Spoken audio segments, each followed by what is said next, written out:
Dando sequência, Marcelo, agora nós vamos fazer algumas perguntas para você, de um artigo recente também, publicado em 2023, no caso o artigo Crítica Anticolonial no Império Português, Perspectivas Culturais e Políticas, que você escreveu em coautoria com a Adelaide Vieira Machado e com o Helder Garnes, e publicou na revista Brasileira de História. A partir deste artigo, você poderia nos falar acerca da emergência e definição do conceito de anticolonialidade? Obrigado, André. Esse artigo foi escrito com os colegas do grupo que eu faço parte, né? Um grupo chamado Pensando Goa, né? E é um grupo que discute esse anticolonialismo num contexto amplo, né? Não só africano, mas também asiático, de língua portuguesa, né? Então, coisa que pouca pessoa sabe, né? Goa, por exemplo, foi descolonizada somente em 1961, né? Até hoje, tem pessoas que falam português lá e tem uma literatura, inclusive anticolonial, em português lá, pouco tratada, né? Mas pensar na emergência de uma noção de anticolonialidade para a gente, na produção desse artigo, foi fundamental porque, geralmente, né, as pessoas vão refletir sobre anticolonialismo muito centrada ali, né, no pós-guerra. Né? E aí, para a gente, essa noção é mais ampla, né, uma noção que tem a ver com as lutas, né, sistemáticas contra o poder colonial, né?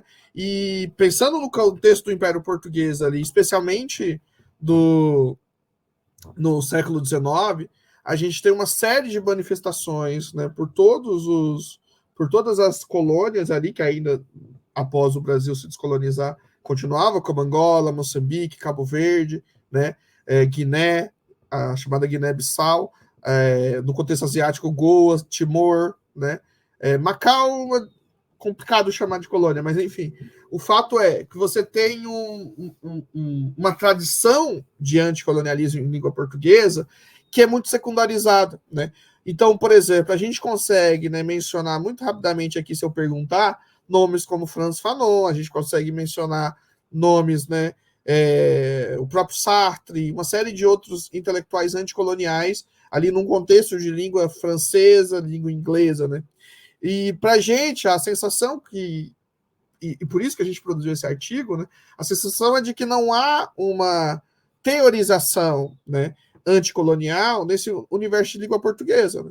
E isso é sintomático diante do fato de a gente tem diversos departamentos. O meu pós-doutorado, né, foi em letras, línguas vernáculas, como o André estava falando aí na USP, né, com o Helder Garbes, que escreve conosco.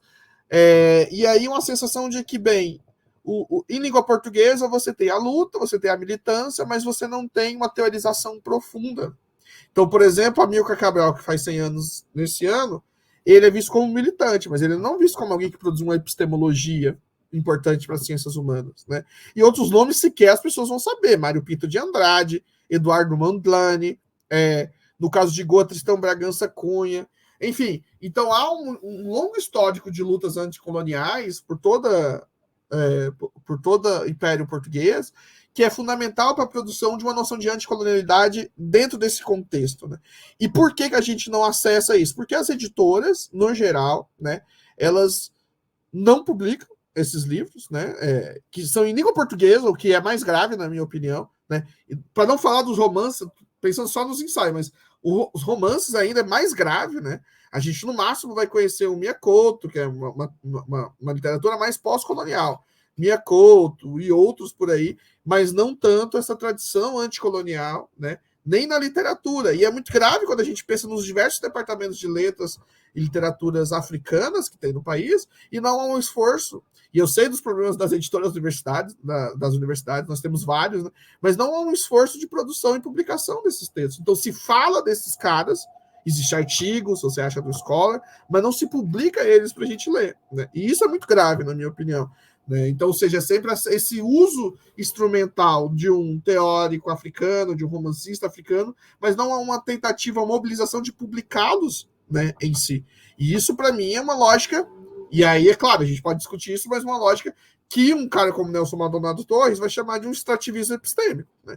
Então, eu acho que é muito importante a gente pensar, quando vai pensar essa anticolonialidade, de um lado, E esse foi um dos objetivos do artigo. Trazer isso também para esse contexto de língua portuguesa, né?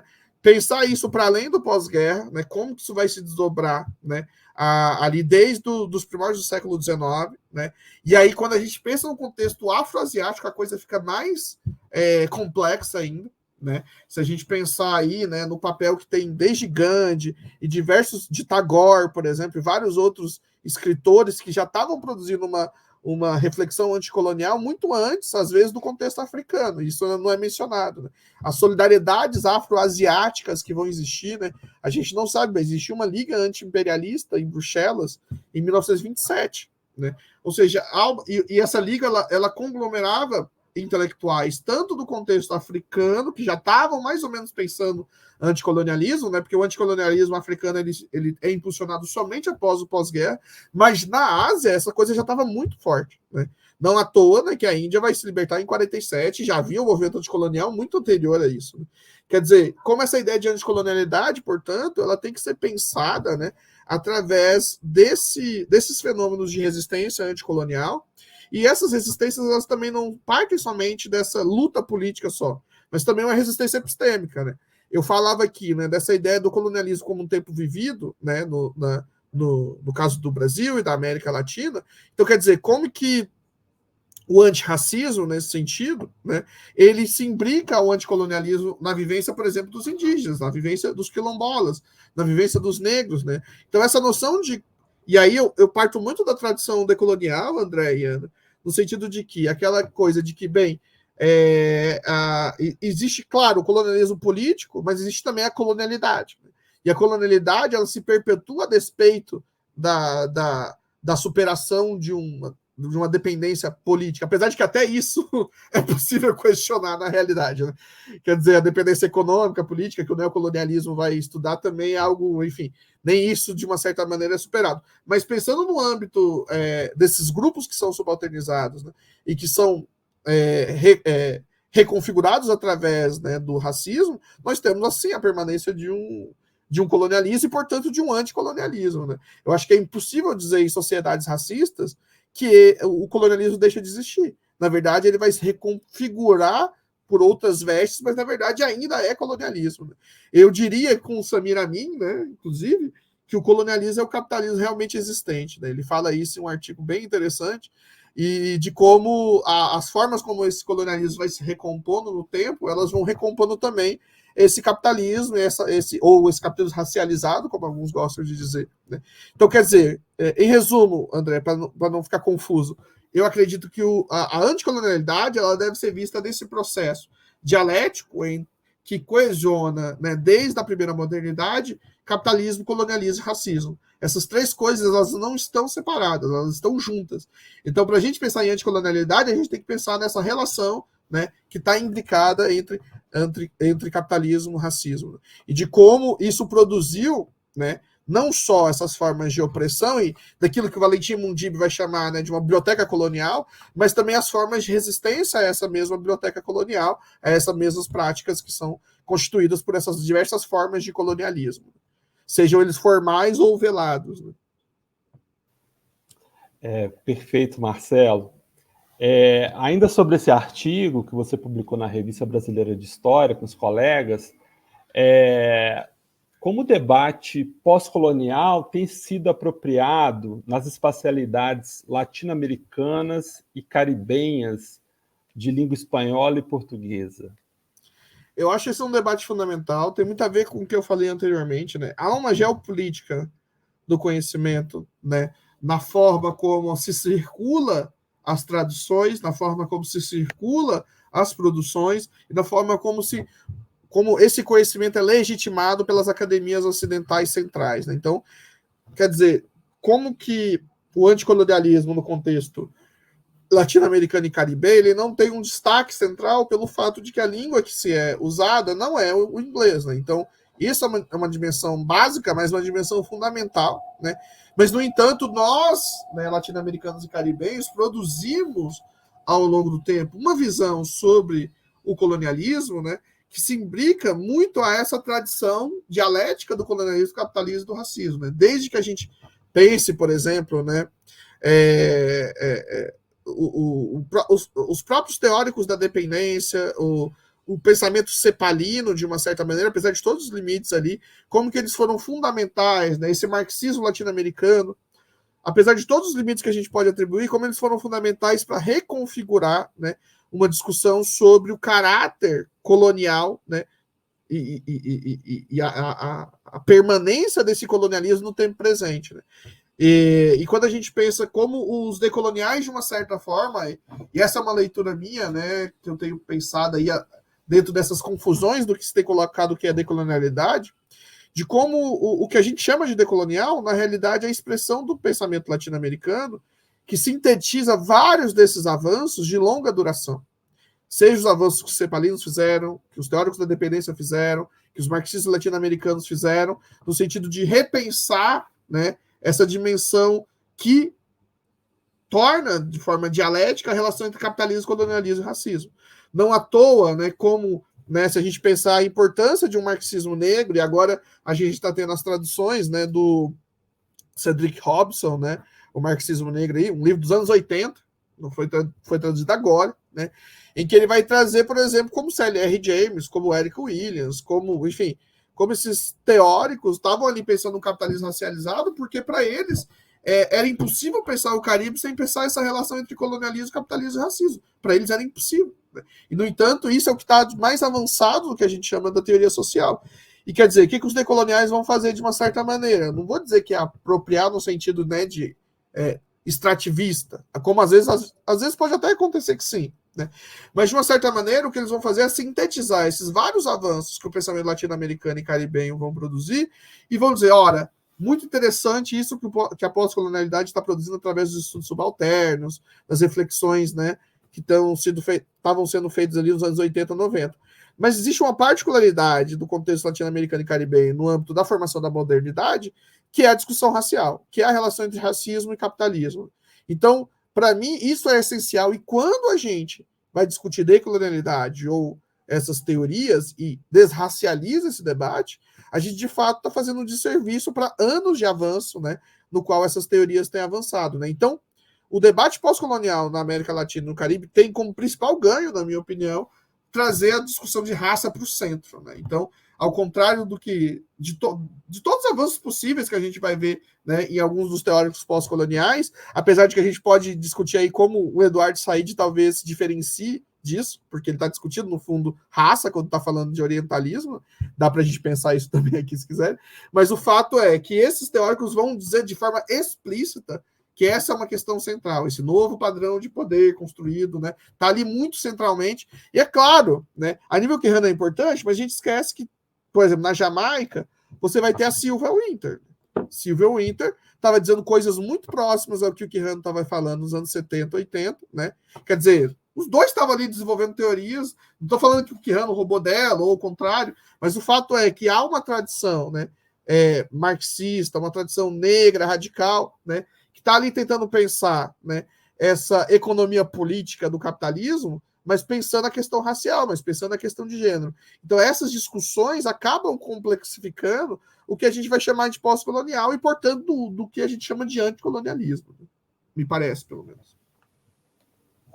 Perfeito, Marcelo. E você poderia discorrer um pouco sobre a crítica anticolonial, especificamente no âmbito do Império Português, sobretudo se pensarmos na ampliação do debate pós-Segunda Guerra Mundial? Muito bom. Esse momento da Segunda Guerra é importante, né? Porque, bem, depois do 5º Congresso de Manchester, ali, de 1945, você tem uma posição que os pan-africanistas, de um lado, começam a assumir de uma maneira muito ativa a ideia de anticolonialismo, porque aí está uma questão importante, nem sempre o antirracismo esteve ligado ao anticolonialismo, muitos antirracistas, por sinal, eram colonialistas, né, no sentido de um tipo de colonialismo negro. Por exemplo, o Marcus Garvey, por exemplo, ele tinha uma percepção extremamente conservadora dessa percepção em África, né, inclusive civilizatória, enfim, de um racismo civilizatório. E não à toa, né, esse racismo científico ele circula, né, mas no pós-guerra você vai ter, né, uma virada nesses intelectuais, né, negros, diaspóricos e africanos, né, no sentido de repensar o colonialismo, porque até então, de um lado, os africanos continentais, né, que estavam ali colonizados, estavam ainda muito na perspectiva de reformar o colonialismo, e de um outro você tem os diaspóricos ainda numa chave muito elitista na relação deles com os africanos. Né? Então, quer dizer, como que isso vai se alterando, e aí, essa é um pouco uma hipótese nossa, de que o contexto asiático das lutas anticoloniais meio que acelera esses processos, porque isso já estava acontecendo de uma maneira muito mais acentuada lá, já nos anos 40, na verdade, nos anos 30 você já viu muita coisa, do que no contexto africano. Né? Então, quer dizer, como esse anticolonialismo do pós-guerra, ele é construído por meio, né, desse acirramento dessas tradições anticoloniais. Existiam alguns intelectuais espaços, George Padamore, Russell R. James, que eu me referi aqui, né, no contexto do Império Português, você vai ter um anarquista chamado Mário Domingues, de São Tomé e Príncipe, né? E São Tomé e Príncipe é um lugar essencial dentro do contexto do colonialismo português para a crítica, porque em São Tomé e Príncipe acontece várias denúncias ao colonialismo, porque você tinha um processo de trabalho escravo ali, dos chamados angolares, que iam de Angola para São Tomé e Príncipe trabalhar nas roças, e era trabalho escravo, basicamente, né? E havia a Alice Harris e o John Harris, quando eles passam pelo Congo, não sei se vocês sabem, né, aquelas fotografias de congoleses sem braço, de crianças sem braço, eles também passaram por São Tomé e Príncipe, né? E aí publicaram num livro que a gente menciona no artigo, chamado Down in the Darkest Africa, um capítulo específico sobre São Tomé, falando dessa condição extremamente desumana, muito análoga ao que acontecia no Congo, né? E quer dizer, essas críticas que já estavam ali circulando, elas vão se intensificando com o tempo, né? E o Mário Domingues, por exemplo, em 1919, já vai dizer de um anticolonialismo. Você vai ter os congressos pan-africanos, e um deles, nos anos 20, vai ser em Lisboa, né? Então, quer dizer, você vai ter uma atmosfera de discussão do colonialismo, que não necessariamente leva a um anticolonialismo, mas já nos anos 40, por conta do contexto asiático, né, você vai ter uma intensificação desse processo. Né? Então, quer dizer, você tem a formação das chamadas Casas dos Estudantes do Império. As Casas dos Estudantes do Império, para quem não sabe, eram espaços nas capitais metropolitanas de formação das elites, a ideia a priori, né, que esses regimes tinham, seja o salazarismo, seja o Império Britânico, seja o Império Francês, era de formar elites coloniais para voltar e gerir as próprias colônias. Só que isso foi um tiro no pé. Em todos os espaços que isso foi produzido, juntar várias pessoas de várias colônias fizeram com que essas pessoas virassem a elite, a anticolonialista, na verdade, que produzia os principais partidos anticoloniais. Né? Então, Amílcar Cabral estudou na Casa dos Estudantes do Império, Mário Pinto de Andrade estudou na Casa dos Estudantes do Império. Então, você vai ter uma série de intelectuais que vão ser o Agostinho Neto vai estudar também. Então, vários dos escritores, vários dos militantes que foram responsáveis pela luta anticolonial passaram por esse espaço, né, da chamada SEI, né, a Casa dos Estudantes do Império. Então, quer dizer, como que esse pós-guerra... E aí você tem a Conferência de Bandung. Né? Como a Conferência de Bandung, em 1955, já vai agregar, né, discussões que estavam ainda muito do âmbito cultural e artístico, né, de intelectuais, como eu falei, né, o Mário Pinto de Andrade e o Amílcar, por exemplo, vão publicar poesias africanas de língua portuguesa. Né? Então, eles vão fazer coletâneas, fazer uma série de intervenções culturais no sentido de valorização do africano. Mas essa valorização do africano nessa conjuntura, também por causa da perseguição, né? A gente tinha um regime ditatorial, né? Qualquer oposição seria perseguida, então eles meio que ficavam muito nessa militância cultural. E a Conferência de Bandung, de uma certa maneira, vai ser uma virada para que... E é claro, os processos de libertação na Costa do Ouro, em África, e toda a descolonização que estava acontecendo concomitante a essas lutas culturais. Então, se começa a se produzir, de fato, ações culturais que vão desembocar, né, em partidos de luta anticolonial. Né? Então, a MPLA, né? Então, a Frelimo, vários outros vão ali produzir, a IGC, né, na Guiné e Cabo Verde. Então, você vai ter uma série de movimentações nesse sentido, que são fundamentais para a gente, não só pela dimensão política do fenômeno, mas também porque esses intelectuais que estão à frente desse debate do pós-guerra, eles vão produzir análises analíticas do que é o colonialismo e o capitalismo. Análises que são importantes para a gente no tempo presente. Por quê?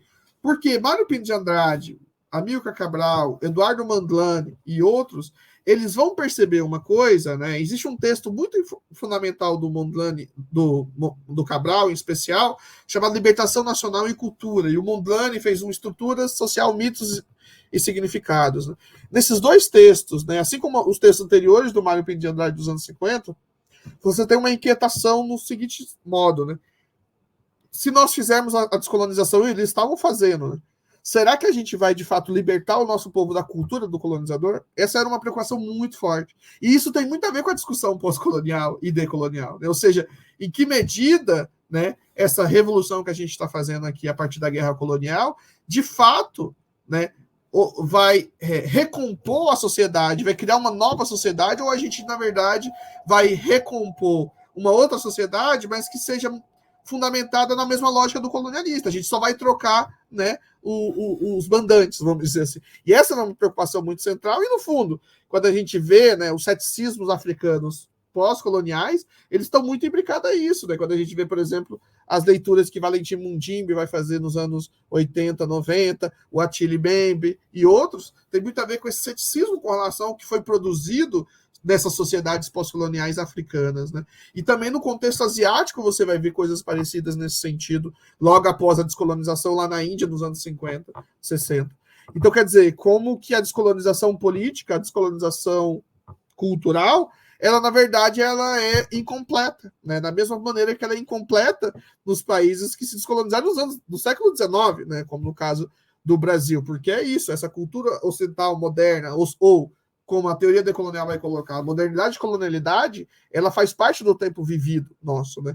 E pensar isso no contexto da língua portuguesa, eu acho fundamental, porque, bem, é algo muito secundarizado de um lado, e você tem uma tradição muito interessante, né? Uma poeta como a Noêmia de Souza, né? Num livro como Sangue Negro, você tem coisas tão fundamentais, seja em termos de romance, seja em termos de literatura, e a própria, como a gente está falando da lei, da 1639 e 1645. Quer dizer, como que o diálogo com essa produção ensaística e literária desses africanos no espaço de língua portuguesa pode ser fundamental até para pensar a lei, né? E a gente não tem feito isso, ou não tem feito isso de maneira ampla, né? Então, eu acho que isso é um aspecto fundamental e tem muito a ver com pensar esse momento essencial que foi o pós-guerra ali, né? Que produziu muitas coisas interessantes em termos de analíticas do colonialismo, né? Um cara, por exemplo, só para terminar aqui, como Tristão Bragança Cunha, né?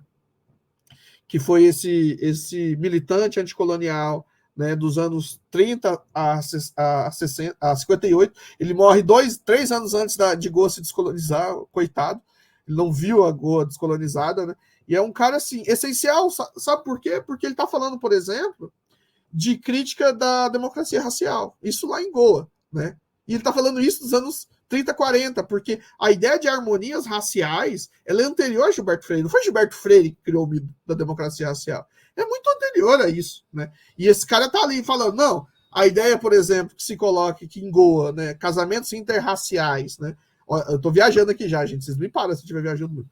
Que os casamentos interraciais produzidos pelo Afonso de Albuquerque ali em Goa seria um exemplo de que o colonialismo cristão se opõe ao colonialismo anglo-saxão, essa oposição que sempre se construiu a partir da comparação entre Portugal e o colonialismo inglês, né, ela é antiga. Né, e esses caras já estavam criticando, já estavam se defrontando isso há muitos anos. Né. Então a importância de o próprio Eduardo Mondlane, que eu me referi nesse artigo, ele fala da crítica do luso tropicalista e da democracia racial. O Mário Pinto de Andrade tem um texto chamado Que é Luso Tropicalismo, de 55, que ele vai publicar na Presença Africana, que é a principal revista de crítica anticolonial e de estudos africanos dos anos 50 ali, ele vai escrever isso, de que, ora, a democracia racial não existe no Brasil, por que a gente está tentando colocar isso na África? Então, quer dizer, como que essa discussão com esses africanos em língua portuguesa, ela é muito próxima às discussões que o próprio movimento negro vai fazer, seja nos anos 50 ou nos anos 60. Né? Quer dizer, como que isso é atual para a gente, como que esses textos anticoloniais, eles estão em amplo diálogo por todo o Atlântico Negro, né? E isso, e não só no Atlântico Negro, para além dele, né? No contexto asiático também, a gente vai ter discussões que são importantes para a gente reapropriar dessa tradição crítica à ideia de democracia racial, à ideia de colonialismo. Marcelo, qual a serventia da crítica anticolonial no tempo presente? É isso, né? Porque se o colonialismo tivesse sido encerrado, a gente não precisaria fazer essa crítica, mas a verdade é que ele continua como tempo vivido, né? E se trata disso. Se o colonialismo ele está como parte desse tempo vivido, não faz sentido a gente encerrar a crítica anticolonial, né? Porque se ele está diretamente, né, na vida, por exemplo, na forma como... Gente, os indígenas, como muitos sabem, eles estavam sob estatuto de tutela, né, até a Constituição de 1988. Existia um estatuto de tutela, né? A tutelagem, ela é nosso Jim Crow. Muita gente não gosta de discutir isso, porque gosta dessas teses neo-freirianas ou freirianas, mas a verdade é que o estatuto de tutela é uma expressão de racismo institucional, né? No sentido da letra da lei. Existe um racismo explícito. Não é só uma coisa da discussão do racismo velado. Quando a gente pega o antirracismo e o racismo do ponto de vista não só dos negros, né, e dos negros a gente poderia discutir aqui várias discussões que também vão confrontar essa ideia de só o racismo velado, mas o fato é, né, que mesmo se a gente avança nisso e pensa na questão indígena, a tutelagem é análoga a um Jim Crow. Então, quer dizer, como que o colonialismo e o racismo não só um tempo vivido, mas um tempo do tempo presente, isso. Do tempo do imediato presente, né? Quantos anos entre a Constituição e hoje nós temos? Né? É pouquíssimo tempo em termos históricos, né?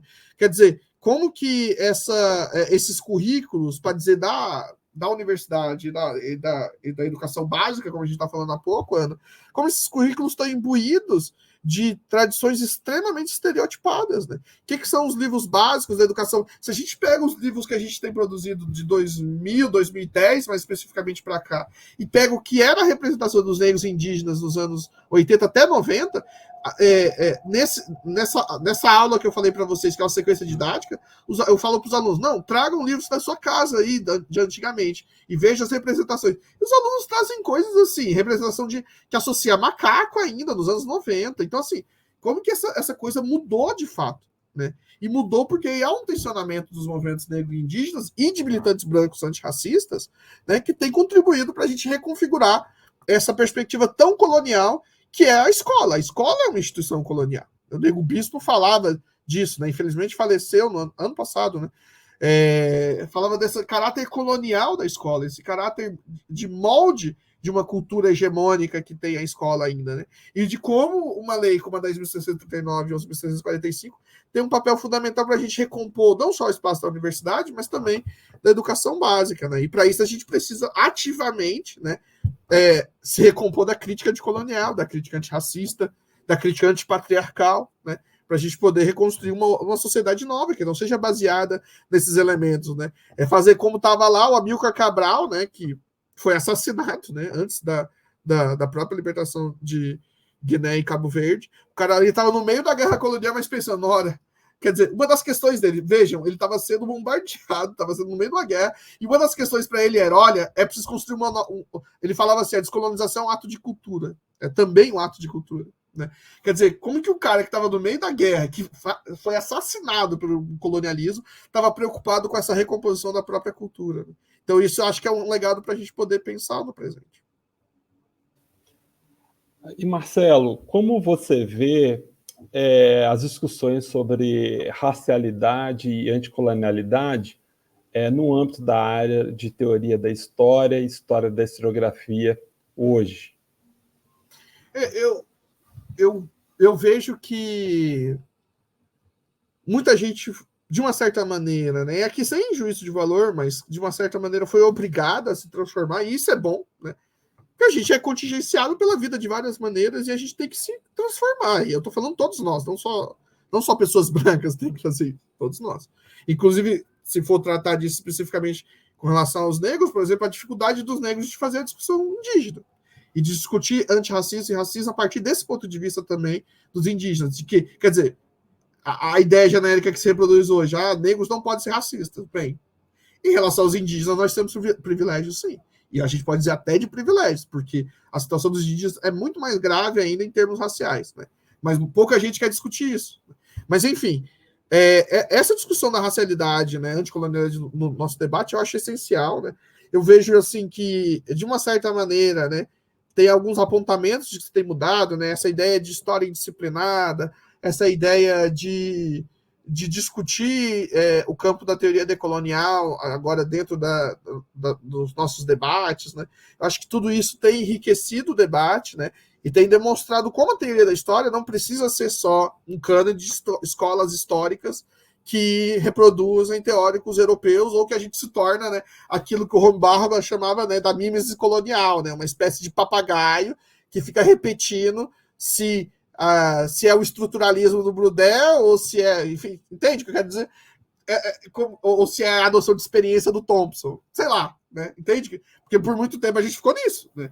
Então eu acho que é essencial a gente sim ler teorias, receber teorias europeias de vários lugares, né? E, inclusive esses vários lugares de maneira mais ampla possível, da China, da Índia, de vários lugares, né? E essa multiplicação da discussão, mas isso tem que ser embasado quando a gente está falando de Brasil, né? E estou pensando no papel do teórico da história como formador, porque isso tem sido bastante discutido também, né, André e Ana? Esse papel da teoria da história, não só na formação de um cânone, mas também na formação do nosso alunado, nessa formação crítica, né? De que maneira a nossa disciplina pode, eu acho que ela tem, né, eu não jogaria ela nunca para escanteio, eu acho que é uma disciplina central para a gente poder pensar esse lugar do historiador, né? E nessa discussão é impossível que a questão racial e a questão anticolonial e a questão das lutas de gênero, interseccional, não estejam ali colocadas. É claro, a gente não precisa discutir só isso, né? Eu também não acho que é substituir um pelo outro, não acho mesmo. Mas eu acho que, no mínimo, a gente tem que racializar esses conteúdos, a gente tem que colocar essas discussões tão essenciais como tempo, etc., no centro do debate, né? Eu não quero ver só negros discutindo sobre questão racial, né? Que eu faça isso. A próxima geração quero que eu discute várias outras coisas. Quero que discute tempo, historicidade, tudo que é importante para a gente discutir história, né? Então eu acho que esse papel pioneiro que alguns intelectuais, e aí eu poderia me incluir nisso, mas há outros, têm de discutir a raça dentro da teoria, pode nos fazer a longo tempo modular de uma certa maneira o próprio currículo de uma maneira geral, a tal ponto que a gente possa discutir a questão racial ali, ela está ali, mas dentro de um campo maior de discussões que são fundamentais, desde o digital, a questão da questão climática. A gente está vendo, eu sou de Porto Alegre, gente, eu sou da URGS, eu meio que sou quase um refugiado climático, quase não, sou, de uma certa forma. Então, quer dizer, como que essas questões não vão estar no centro do nosso debate, né? Quer dizer, como que um campo, né, que tem como papel essencial discutir sobre esse lugar, né, que faz os historiadores quando fazem história, né, essa discussão metateórica, não vai discutir sobre questões tão essenciais como clima, como raça, como gênero, né? Eu acho que a gente tem esse papel e se a gente não se coloca nesse papel é porque é conveniente, né, para a gente. E isso tem muito a ver com a discussão da branquitude, né? Quem tem o privilégio de não discutir questão racial, questão climática, questão de gênero, né? A gente sabe quem tem o privilégio. Então é importante que a gente rediscuta essas discussões, claro, sem jogar, né, a tradição de uma certa maneira totalmente fora, mas que a gente possa dialogar ali, né? Essa é um pouco a minha ideia. Ai, Marcelo, muito obrigada pela sua fala. Foi um grande prazer te entrevistar aqui no programa. Depois a gente pode até estender essa conversa, vai ter o SNHH, evento de teoria. Claro. E eu fico muito feliz em ter te recebido aqui no nosso programa do GT. Eu que agradeço. Marcelo, agradeço também imensamente. Foi um grande aprendizado contar com você aqui. E para o nosso próximo programa, nós contaremos aí com a participação da professora Ana Veiga, que é presidenta da AMPU, que será a nossa entrevistada. Então é isso, pessoal. Um forte abraço a todos e a todas. Nos ajudem na divulgação do canal e até mais. Tchau, tchau, gente. Um abraço.